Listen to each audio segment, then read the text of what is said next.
Astaghfirullah Rabbal baraya. Astaghfirullah minal khotoya. Rabbi sidni ilma nafi'a wa wafiqni amalan mabula.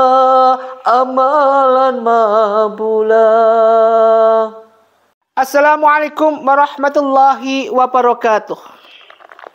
Alhamdulillahirabbil alamin wassalatu wassalamu ala asyrafil mursalin wa ala alihi washabihi ajmain. A'udzubillahi minasyaitonir rajim. Bismillahirrahmanirrahim. Wailul likulli humazatil lumazah alladzi jama'a malahu wa 'addadah. Yahsabu anna malahu akhladah kalla la yumbadanna fil khutamah wa ma adraka mal khutamah. Narullahil muqaddah allati tatlu'u 'ala afidah. Innaha 'alaihim musyaddah fi 'amadin mumaddadah. Shadaqallahu 'azim, shadaqallahu 'ala Rasulillah sallallahu alaihi wasallam. Pertama, mari kita panjatkan rasa puji syukur kita pada Allah Subhanahu wa taala. Salawat dan salam mari kita haturkan pada junjungan kita Nabi Muhammadin sallallahu alaihi wasallam. Mudah-mudahan kita diberikan kekuatan iman zahiriyah batiniah kita. Ma'asyiral muslimin muslimat rahimatullah dimuliakan Allah. Sering kita dengar dan sering terjadi pada diri kita, yaitu tentang apa yang dinamakan ghibah. Di mana ghibah ini merupakan segala sesuatu yang berhubungan dengan mencela. Sedangkan ghibah ini ada dua, yaitu menghibah dengan cara perbuatan atau al-hams. Yang kedua, menghibah dengan cara perkataan atau yang dinamakan dengan lams. Antara al-hams dan al-lams ini beda. Semua dua-duanya saling menyakitkan. Dan ini diperjelas dengan apa yang ada dalam surat Al-Humasyah. Ayatnya kecil, pendek surahnya. Namun ini sering sekali kita lalui dan sering sekali kita bertentangan dengan tabiat-tabiat yang tercantumkan dalam surat pendek ini. Surat Makkiyah ini. Semua anak kecil hafal tentang surah ini. Namun dalam pengamalannya ini yang susah. Bismillahirrahmanirrahim. Wailul likulli humazatil lumazah. Wailul likulli humazatil lumazah. Celakalah siapa yang celaka? Likulli humazatil, mereka yang setiap mengumpat atau mereka yang pengumpat, ahli ngumpat, lumazah dan mencela. Step pertama mengumpat dan mencela.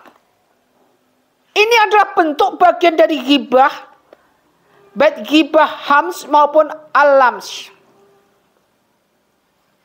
Jadi ghibah al-hams yaitu ghibah dengan perbuatan, mencela orang, mengumpat orang dengan perbuatan. Mungkin kita misalkan suatu contoh, ada ini orang pincang. Tetangga kita itu ada yang sakit atau mungkin jalannya kurang bagus, pincang. Kemudian kita ngikutin. Di depannya dia ejek, kita celak. Seperti apa? Kita jalan seakan-akan seperti pincang, seperti jalan mereka. Inilah yang dinamakan ghibah atau mencela atau mengumpat yang disebut dengan al-hams. Yaitu menggibah dengan suatu perbuatan. Di mana perbuatan-perbuatan ini menyakitkan daripada mereka yang posisi dalam kondisi seperti itu. Kalau yang disebut sekarang mungkin bully. Bully dengan buat sesuatu yang berhubungan dengan perbuatan. Ma'asyiral muslimin muslimat rahimatullah dimuliakan Allah Subhanahu wa taala. Kalau kita sudah cenderung seperti ini, janganlah kita lakukan. Karena ini akan mendatangkan dosa dan bahkan yang paling parah akan mendatangkan azab. Belum lagi yang kedua adalah ghibah dengan cara apa? Dengan cara perkataan. Ini lebih menyakitkan lagi. Dengan atau yang disebut dengan al-lams.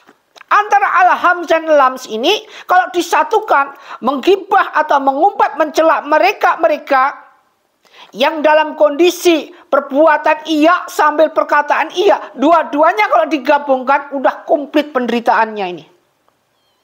Mereka yang diumpat, yang dicela itu bisa jadi stres dadakan. Namun bagi mereka yang dicela, diumpat, dighibah ini, andai kata posisinya imannya kuat, mendoakan kita yang mengumpat atau yang ghibah mereka, maka pahala orang ini, Masya Allah, dosa orang ini hilang semua diambil yang mengumpat tadi.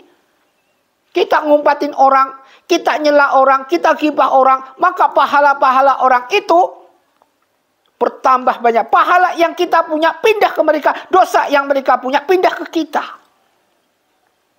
Hati-hati. Karena yang sering menjebak kita adalah yaitu al-lams. Ngumpat, mencela dengan cara perkataan. Ini sering. Bahkan ketika seorang dai atau seorang ulama di panggung dia ceramah atau tausiah, sering ini terlontarkan al-lams. Itu mencela atau mengumpat dengan cara perkataan. Mungkin saja niatnya bercanda, mungkin.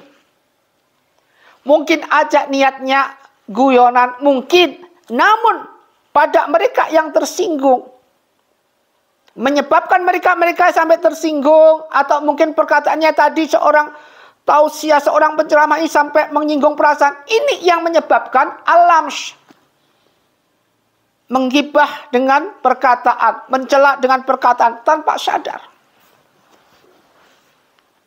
Ma'asyiral muslimin muslimat rahimatullah. Jadi jebakan di surah Al-Humazah ini ayat pertama wailul likulli humazatil lumazah disebut-sebutkan celakalah. Tidak peduli siapa, celakalah mereka yang ahli mengumpat, ahli menggibah, baik itu ghibah al-hams maupun ghibah al-lams. Celaka. Ini yang pertama. Yang dua-duanya ini bisa digabungkan di satu akan menghiburkan atau menimbulkan dosa yang mengalir, dosa yang jariah. Kemudian yang kedua lanjutnya adalah alladzi jama'ama. Mereka yang suka mengumpulkan jama'ama, mengumpulkan harta. Harta dikumpulin terus. Tidak hanya dikumpulin saja, tapi dilanjutkan dengan wa'adadah, menghitung-hitung terus. Harta yang dia punya dihitung-hitung terus. Tiap hari kerjaannya ngumpulin harta, hitung harta, hitung harta, hitung harta. Sedekah nggak mau. Mereka nggak mau sedekah. Maka ini yang merupakan suatu hal, di mana ini suatu hal yang tidak selayaknya kita lakukan. Ma'asyiral muslimin muslimat rahimatullah dimuliakan Allah Subhanahu wa taala.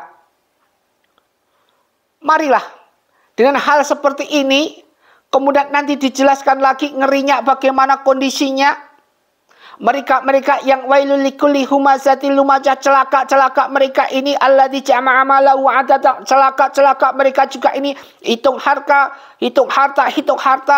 ngumpulin lagi tidak ada tujuannya, cuma ngumpulin. Dan yang paling parah adalah yahsabu annama lahu ladah. Dia percaya bahwa harta yang dikumpulin ini seakan-akan ini bisa mengekalkan mereka. Membawa ke suatu hal kekekalan buat mereka. Dia yakin, tidak yakin kepada Allah, tapi yakin dengan harta yang dia hitung. Dia kumpulin, ini akan merubah atau melakukan apa saja yang dia inginkan seperti orang-orang penguasa. Dia ingin A, harus keturutan A waktu itu juga. Inilah yang paling parah. Jawab lagi, kelak la yumbadzanna fil khutama, kelak sekali-kali tidak akan bisa mengekalkan harta yang antum punya, tidak akan bisa mengekalkan selamanya, nanti di akhirat tidak akan bisa. Kullu nafsin dha'iqatul maut, setiap yang bernyawa pasti akan mati. Ketika mati masuk dalam alam barzah, tidak dibawa itu kendaraan, tidak dibawa itu harta-harta yang punya. Maka disebutkan kala la yumbadzanna fil khutama, sekali-kali tidak. La yumbadzan, pasti dia akan dilemparkan. Ini kepastiannya di sini. Bukan kepastian mengekalkan dia kekal abadi selamanya dengan harta yang dia punya. Namun di sini la yumbadzanna fil khutama, pasti dia akan dilemparkan ke neraka khutamah. Jadi poinnya di sini, siapa penghuni neraka khutamah adalah mereka-mereka yang kerjaannya ghibah, mencela, mengumpat. Ini sering kita lakukan. Baik itu ghibah hams, yaitu ghibah dengan perbuatan, maupun ghibah lams atau ghibah dengan perkataan. Kemudian penghuni neraka khutamah selanjutnya adalah mereka-mereka alladzi jama'a maulahu wa addata, yang menghitung-hitung harta, ngumpul-ngumpulin harta, dan ini dia merasa dengan harta yang dia punya ini dia akan mengekalkan buat dia kekal abadi selamanya. Kebohongan yang luar biasa. Mereka sudah pasti masuk ke neraka khutamah. Coba kita koreksi sekarang pada diri kita. Kalau kita sudah tahu seperti ini, maka seharusnya kita wasyari ila maghfiratin min rabbikum wa jannatin arduhas samawati wal ardu uiddat lil muttaqin. Mari kita lakukan ini semua. Jangan sampai kita tinggalkan. Lakukan segala sesuatu yang berhubungan ibadah, amaliyah yang bagus. Tobat, tobat, tobat. Wasyari ila maghfiratin min rabbikum wa jannatin arduhas samawati wal ardu uiddat lil muttaqin. Kita lakukan apa? Alladzi yunfiqu fis sarai wad dharai wal kadhiminal ghaidha wa afinina 'anin nas wallahu yuhibbul muhsinin. Allah mensukai segala sesuatu yang itu memudahkan, membanggakan, menolong segala sesuatu terhadap orang lain. Wa ma adraka mal khutamah, tahukah kamu apa neraka khutamah itu? Kita nggak tahu apa neraka khutamah. Disebutkan di sini narullahi muqadah, yaitu api. Api dan dari Allah Subhanahu wa taala yang dinyalakan. Bagaimana kondisi dinyalakan neraka khutamah ini? Alladzi tadhali'u 'alal afidah, alladzi tadhali'u, yang membakar, 'ala afidah, sampai ke ulu hati. Bakarnya nggak di luar tok, sampai ke ulu hati. Tidak hanya itu saja, innaha, sungguh api itu, alaihim, akan dihitung musodah, yaitu ditutup rapat di atas mereka. Di atas mereka api ditutup rapat. Fi amatim mumaddadah, sedang mereka itu diikat pada tiang muaddadah, yaitu sangat panjang. Jadi tiang yang sangat panjang. Ma'asyiral muslimin muslimat rahimatullah, dimuliakan Allah. Marilah kita pelajari ayat yang pendek ini, surah yang pendek ini, agar kita jangan sampai masuk ke dalam neraka khutamah. Apapun yang terjadi, neraka khutamah adalah suatu hal yang panas. Kita diikat dalam tiang, ditutup rapat-rapat di atas, dinyalakan api dari bawah. Inilah neraka khutamah.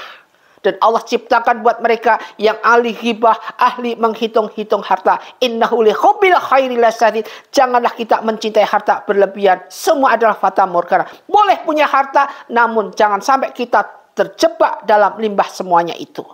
Semoga bermanfaat. Wasari ila maghfiratin min rabbikum wa jannatin arduhas samawati wal ardu uiddat lil muttaqin alladzina yunfiqu fis sarai wad dharai wal kadhiminal ghaidha wa afininan nas. Semoga bermanfaat. Usikum wa nafsi bittaqwallah. Wabillahi taufiq wal hidayah. Assalamualaikum warahmatullahi wabarakatuh.